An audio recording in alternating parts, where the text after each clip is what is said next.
Je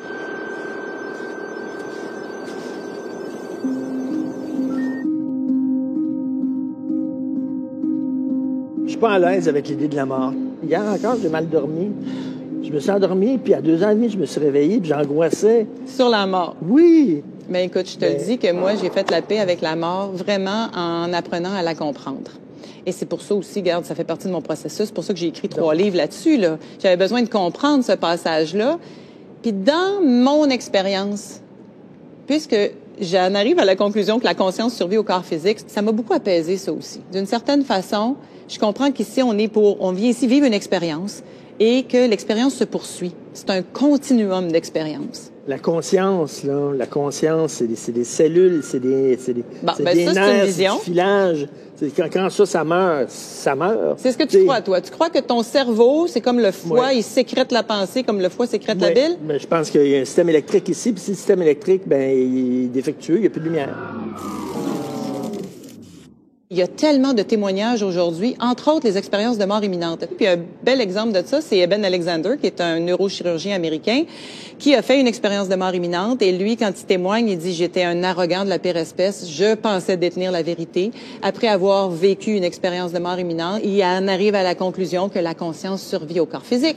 Donc on meurt pas. Ben d'après moi, on meurt pas. Mais ça, tu sais, on va où? À Saint-Cyril de Wendover? On se retrouve le où, paradis serait-il à Saint-Cyril de Wendover? Grande question existentielle. Je le sais pas où, parce que ça, j'ai pas eu accès à ça. Toi, la mort, ça va être le fun, ça va être comme... Mais, tu sais, j'ai accompagné ma grande amie Anne-Marie Séguin dans la mort. Je te dirais que même, j'ai vécu quelque chose d'un peu mystique à travers tout ça, parce que quand elle est partie, au dernier souffle, j'ai eu l'impression d'aspirer son dernier souffle. Ça a passé à travers moi. Et là, j'ai goûté à la légèreté de la mort pendant une grosse minute là, avant de me mettre à pleurer parce qu'il y avait quelque chose de magnifique là-dedans. Et moi, ma dernière expérience avec la mort, c'était comme toi, là, ça datait de 30 ans avant où j'ai vu ma vieille tante vivre ce qu'on appelle le combat de la mort, là, à chercher son souffle, puis à se battre, puis à se débattre pour pas mourir. J'avais trouvé ça épouvantable. Mais si on préparait la mort, on serait pas en train de vivre ça.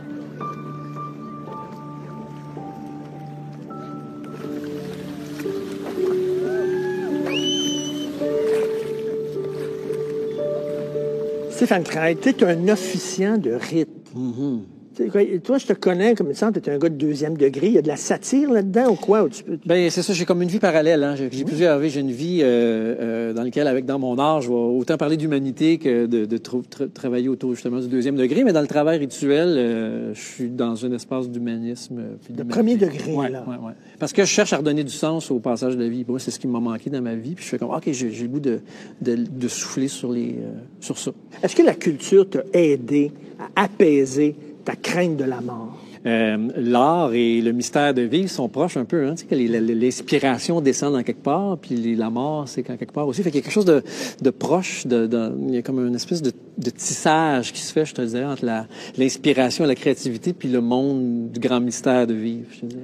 De se rappeler qu'on est dans quelque chose qui est plus grand que nous autres aussi, qui est mystérieux. C'est quoi cette affaire-là? C'est quoi ça? Si on est dans une espèce de vie horizontale où on se débarrasse du sens au profit d'être rentable ou d'être productif ou d'être efficace, ça fait une vie un peu plate existentiellement parlant. Tu sais. D'où l'importance de ramener l'univers du symbole, des rêves, de l'art, des mythes, des archétypes. Là, si tout d'un coup, tu épaissis ton existence, puis tu te relies à quelque chose de plus grand que toi. Puis la mort est quelque chose qui nous dépasse tellement. C'est tellement grand, puis vaste, puis mystérieux. Fait que... T'officies à des rites laïques. Ouais. Des rites que tu as inventés de toutes pièces. Ben, je me suis inspiré à l'école avec laquelle je travaille, au rite de passage. On dit qu'on est entre tradition et création. Donc, on va vraiment chercher il y a une espèce de volonté anthropologique là-dedans aussi, d'aller chercher ce qui existe déjà, de pas rejeter tout en bloc, puis pas de créer juste une patente hyper créative, flyée, qui repose pas sur du sens. Mais il y a une volonté de créativité, ouais, effectivement, pour voir comment on peut répondre à un besoin en rappelant l'importance du sens, pas juste un party.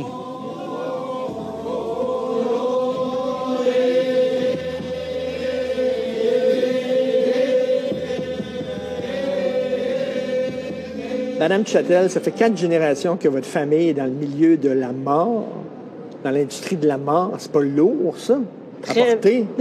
Très lourd, très lourd. Mais en même temps, très lumineux, plein de sens. Mais les gens ont besoin de vivre leur deuil correctement, ils ont besoin de nouveaux rituels, ils ont besoin qu'on les accompagne, ils ont besoin d'accompagnement, d'écoute, d'empathie. Alors, pour ça, c'est la partie lumineuse de mon travail, je dirais. Est-ce que vous, de côtoyer justement la mort dans votre métier, est-ce que ça vous a apaisé? J'ai eu la chance d'avoir une mère quand même qui a beaucoup travaillé les aspects psychologiques de ça pour me faire rentrer dans ce domaine-là doucement. Elle est née au-dessus d'un salon funéraire dans les années 50, quand la psychologie, ça n'existait pas trop. Alors, elle a des vrais traumas, qu'il y a des cadavres là, à la Six Feet Under, là, dans le sous-sol. La descendait, puis elle, elle a des vraies peurs liées à ça. Avez-vous remarqué, avant, la mort faisait partie de la vie. Les enfants voyaient leurs grands-parents mourir, mais quand ils disaient d'où je viens, moi, c'était la sexualité qui était tabou. Ah, toi, c'est une cigogne qui t'a emporté. Oui. Maintenant, c'est l'inverse. C'est la mort qui est devenue le tabou. Je suis pas d'accord avec vous que la mort est devenue le tabou. Les gens, quand ils nous disent beaucoup, je veux faire un dernier party, il y a comme une idée d'être présent une dernière fois, puis il y a un moment de plénitude pour la famille qui vient rechercher toutes les mémoires, tous les souvenirs. C'est-à-dire que chaque personne a une relation. Tu sais, moi, j'ai une relation avec mon père, mais mon père a eu des relations avec des milliers de personnes, puis dans les funérailles, ce qu'on voit, c'est comme toutes ces relations-là venir se déposer dans la famille. C'est vraiment souvent un moment serein. Il n'y a pas 60 ans, par exemple, dans les campagnes, on veillait nos morts dans le salon pendant 3 jours. Moi, mon père est mort, j'avais 14 ans. On avait 3 jours de salon funéraire. Aujourd'hui, on l'expédie. Hein, les Américains ils disent it's a messy business. C'est sale, c'est pas beau, on veut pas la voir. Fait que vite, une urne funéraire, une petite photo à côté, puis 2 heures plus tard, on est au sandwich, pas de croûte. Là. Exactement. Puis si après 3 jours, tu pleures encore, là, ils vont dire, écoute, sinon, à part vite, là, passe à autre chose. Oui, puis on retourne travailler, parce que dans les conventions collectives, tu as 3 jours, une semaine quand ça va bien. Pourquoi on faisait des rituels de 3 jours? Moi, je peux pas te donner encore la grande réponse, mais j'observe que dans plusieurs cultures, le 3 jours a été respecté dans différentes civilisations, différentes cultures. C'est sûr que l'être humain est pas complètement à côté de la plaque. Quelque part, on a été inspiré à faire des rituels de 3 jours parce que c'est à peu près le temps que ça prend pour se détacher puis laisser partir l'être aimé. Et moi, si j'avais pas vu mon père mort, parce que c'est un accident, en fait, il s'est suicidé, là, puis je l'ai vu le matin, je suis partie jouer au basketball, je suis revenue, il était mort. S'il avait pas été dans sa tombe, là, j'aurais jamais été capable de vraiment contacter ou, en tout cas, intégrer le fait que mon père n'est plus là.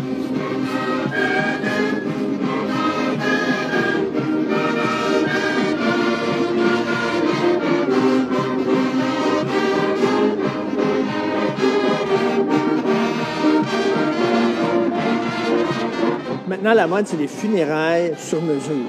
Avant, c'était one size fits all. Hein? C'était la même affaire. Tu étais embaumé, puis tout ça, puis ça durait bon. Maintenant, chacun va avoir une funéraille qui s'accorde à son image. Moi, j'ai une explication toute simple à ça. Pour toute mode, pour toute pensée qu'on a où on pense qu'on change, selon moi, c'est tout le temps relié à des moyens techniques. Avant, il y avait des épidémies. Il y avait un tas de problèmes, puis il fallait enterrer les corps rapidement. Tous les rituels de la planète se sont donc organisés comme ça. Puis chaque religion fait des rituels, quand on y pense, adaptés à... Les Tibétains, ils peuvent pas creuser de trous, puis il n'y a pas de bois. Fait que c'est les vautours, puis en Inde, c'est les feux, puis nous, on a de la terre meuble, on enterre, tu sais. Mais finalement, la crémation puis l'embaumement est arrivé dans la guerre de sécession aux États-Unis parce que les parents voulaient récupérer leurs enfants. Puis la guerre de sécession est arrivée en même temps que la révolution industrielle. Fait que l'embaumement est devenu vraiment quelque chose de très nord-américain, mais l'embaumement et la crémation permet un temps. Mais ce temps-là, qu'est-ce qu'il permet? Il permet justement aux gens qui ont ce besoin-là de le personnaliser, bien, d'avoir le temps de le faire. C'est pas tant le mort qui veut ça, c'est aussi la famille qui a ce besoin de ça.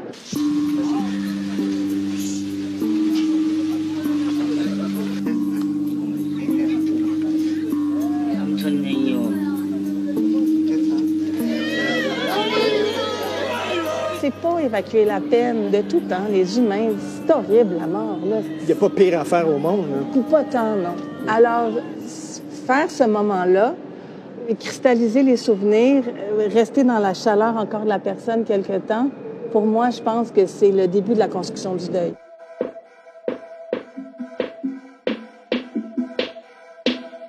Le rituel, je le vois souvent comme quelque chose qu'on s'est inventé pour déjouer notre mental, mais justement, quand on déjoue notre mental, ça nous permet d'intégrer quelque chose qui est là et qui rentre dans le corps. Puis quand c'est rentré dans le corps, là, on vient de comprendre, d'apprendre la leçon. Les gens qui ont expérimenté des morts imminentes, des morts cliniques, là, la majorité, parce que moi, je suis allée chercher les dénominateurs communs, la majorité disent « c'est tellement simple mourir, c'est un souffle. En un souffle, t'es sorti de ton corps. Ce qui fait mal, c'est rentrer dedans. » Fait que c'est pas la mort qui est souffrante, c'est l'expérience physique.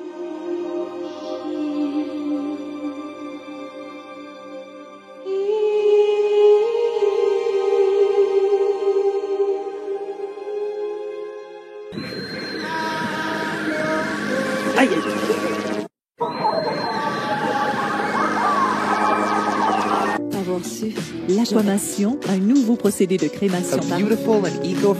Aujourd'hui, je vous invite à découvrir le Jardin des Mémoires. I wish I could be there so badly for you, Julia. You have no idea. On cache toutes les plaies avec une cire, puis ensuite de ça, on va faire du modelage pour recréer les organes de la face. Qu'est-ce qui vous arriverait, M. Martineau, vos mots de passe, vos codes d'accès? On est actuellement au Salon de la mort. Moi, je me dis, Salon de la mort, il n'y a personne qui va venir. Les gens ont soif de parler de ça, de discuter de ça. Mais il y a du mercantilisme. C'est une industrie de plus en plus. Quand l'Église a été comme finalement évacuée du rapport au mourir, c'est la médecine qui a pris le contrôle, puis l'industrie funéraire. Puis là, on a vu tout d'un coup, ça peut devenir quelque chose de rentable.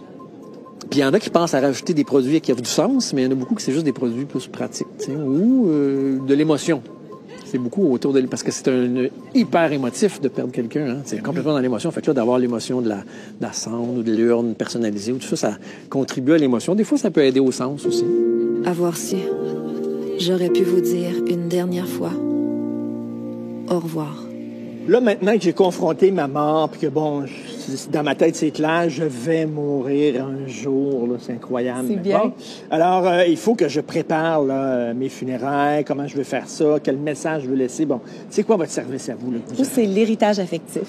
Alors, ce qu'on fait par notre héritage affectif, c'est de prévoir avec nos clients un message par différents médias, et que s'il arrive quoi que ce soit à nos clients, un peu comme l'assurance vie, est transmis après le décès à leurs êtres chers. On laisse un message. Exact. C'est une vidéo. C'est une façon de ne pas lâcher prise, ça. C'est une façon de moi être là, même quand je vais être mort, moi être là puis moi te parler. C'est une façon. Ben, je comprends, mais en fait. Madame, il faut lâcher prise. Je serai pas là, je serai pas là. On le voit comme un dernier au revoir. Donc, c'est pas d'être là tout le temps, toutes les années, pendant 15 ans, mais d'avoir la chance de prévoir à l'avance son dernier au revoir. Je vous mets dans le contexte. Vous êtes maintenant une femme qui a perdu son conjoint qui est décédé. Le conjoint qui a fait la réalité virtuelle avec un cadeau du ciel il y a de ça quelques mois, maintenant qu'il n'est plus là. Donc, il vous a prévu pour vous son héritage affectif, ce qu'il voulait vous dire. Quand on met les lunettes de réalité virtuelle, on se retrouve dans des lieux qui sont importants pour le couple et où là, on voit le conjoint se rapprocher de nous. C'est ici qu'on s'est embrassé pour la première fois. Excusez. D'ailleurs, dans ce temps-là, tu me disais que tu n'aimais pas vraiment mes cheveux longs. Chose que j'ai laissé tomber assez vite d'ailleurs. Puis que j'ai remplacé par une barbe. Ça montre la résistance qu'on a à mourir, à accepter qu'à un moment donné, c'est fini puis qu'on devient une mémoire. On veut laisser une trace parce qu'on est dans un espace où on laisse des traces. On est sur Facebook, on laisse des traces sur Twitter aux 12 minutes. Fait que d'imaginer que tout d'un coup, on ne pourra plus de laisser de traces, ça crée une angoisse aussi.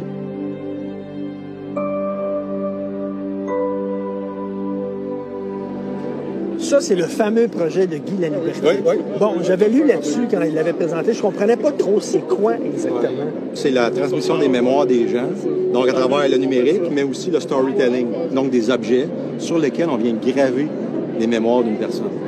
Mais en gros, on peut comprendre qu'à travers la plateforme, on vient mettre les mémoires digitales d'une personne, mais à un moment donné, on les prend et on les grave sur le métal. Et certaines des plaquettes ont ce qu'on appelle un QR code. Ça vient nous connecter avec la plateforme digitale, entre autres. Mais tout ce qui est vidéo, images, son est disponible à travers la plateforme digitale. Je trouve ça intéressant quand même de pouvoir laisser un héritage. Tu sais, maintenant, on est dans une ère où est-ce qu'on pourrait avoir l'hologramme de notre grand-mère dans le salon à temps plein. Ça remplace les photos. Tu sais, dans le fond, là, on se faisait des albums photos, puis là, on va avoir des vidéos de nos défunts parents. Pourquoi pas? Ça rend le gain encore plus difficile. Je trouve pas. Ça te permet d'y retourner une fois de temps en temps si tu en ressens le besoin. Mais tu vas pas passer ta vie à regarder les vieilles vidéos là, de tes parents. Dans la dernière année, près de 63 000 personnes sont décédées. De ces personnes, 70% ont été incinérées. Mais il existe une autre option, l'aquamation. Crémation par l'eau, me semble que c'est contradictoire, non? La crémation, c'est le feu. Par l'eau, exactement. Donc, on va appeler le procédé de l'aquamation. C'est de l'hydrolyse alcaline, qui est une technique, en fait, que le corps va être plongé dans l'eau. Il va rester seulement les ossements après 12 heures, en fait, qu'on va récupérer, qu'on fait sécher et qu'on va broyer pour avoir une poussière d'os. Le résultat est exactement le même que la crémation par le feu, mais le procédé est beaucoup plus écologique. Ça, ce serait les cendres de Pépère. Exactement.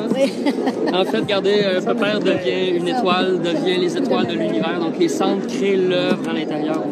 Si Pépère aimait ça, jouer au bowling, est-ce que je pourrais avoir une boule de bowling avec les cendres de Pépère dedans? Bien, éventuellement, tout pourrait se faire, oui.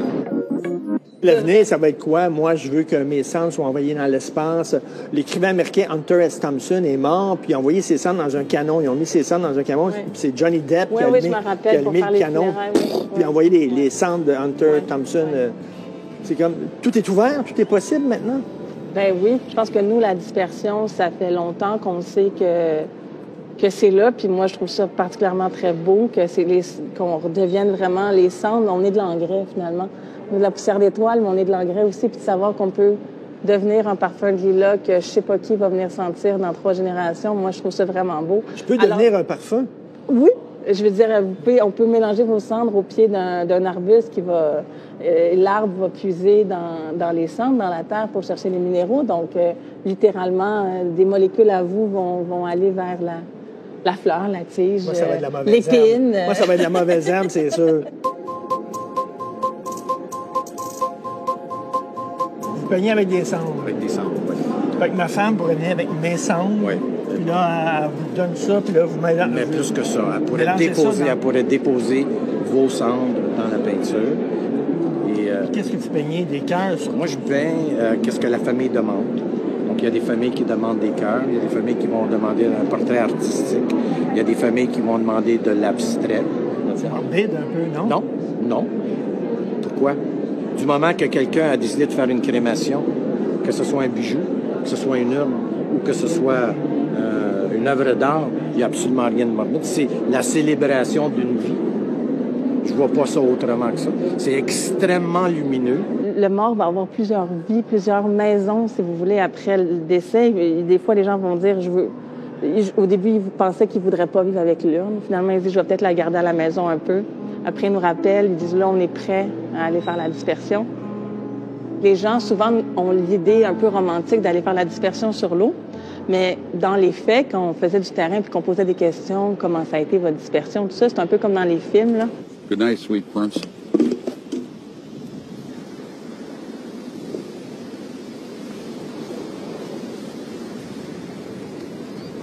On s'est dit, faisons une urne en glace. Donc, on encapsule les cendres dans notre urne de glace et la famille laisse aller l'urne à l'eau.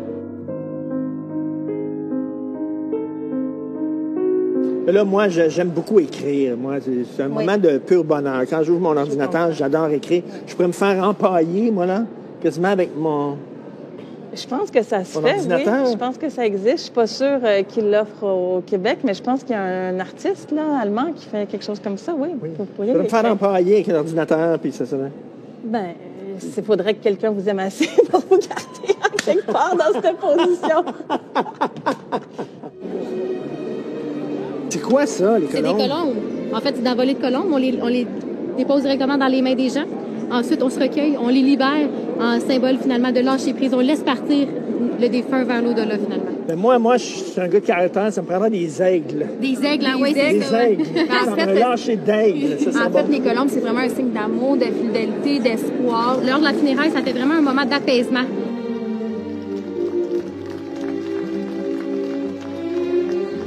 Finalement, toutes ces discussions-là m'ont apaisé un peu. Là. Je suis prête à affronter la mort. Je lui ai donné rendez-vous, d'ailleurs, au Café Mortel. Elle va venir. Je vais lui donner une fleur, puis on va jaser ensemble. Mais non, c'est pas vrai. De toute façon, là, la mortalité, c'est pour vous autres. Vous allez tous crever. Moi, je suis immortel. Salut!